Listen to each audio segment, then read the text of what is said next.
आज का शुभ संदेश योग से मोक्ष।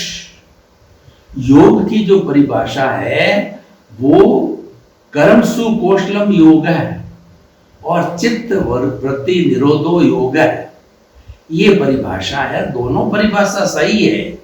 कर्मसु कौशलम योग ये कर्म योग है, निष्काम कर्म का है, और दूसरा है कि चित्त वृत्ति निरोधो योग है। इसका अर्थ हुआ कि जो विक्षिप्त होने वाला चित्त है उसकी वृत्तियों का निरोध करो।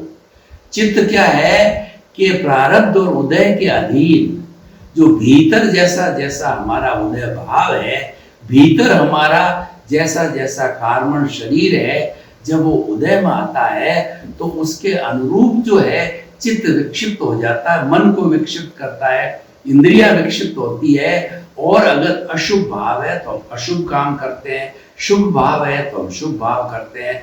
तो ये तो सिर्फ एक दूसरे की प्रकृतिता है। तो जो निरोध किसका करना है? निरोध चित्त का करना है, क्योंकि विक्षिप्त चित्त होता है तो हमारे भीतर से जो भाव आते हैं उन भावों की शुद्धि करनी है।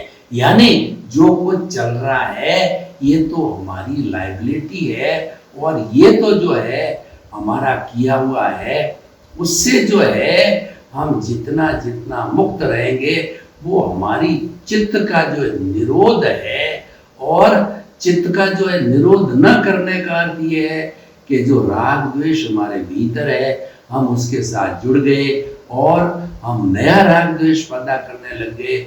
जो डिस्चार्ज चल रहा था उस पर फिर हमने प्रतिक्रिया करी, हम जो है वो जुड़ गए तो फिर नया राग द्वेष पैदा हो जाएगा। नहीं जुड़े तो धीरे धीरे राग द्वेष शून्य हो जाएगा। बड़ी सीधी सीधी सरल और गणित बात है, और ये सपाट रास्ता है।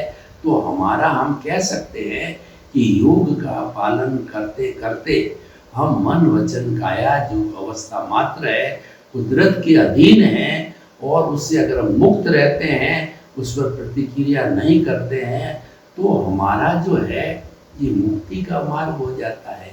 यानी हम खुद में अवस्थित हो जाते हैं, हम हमारे स्वरूप में अवस्थित हो जाते हैं, और जब 100% स्वरूप में अवस्थित होते हैं वही मोक्ष की अवस्था है।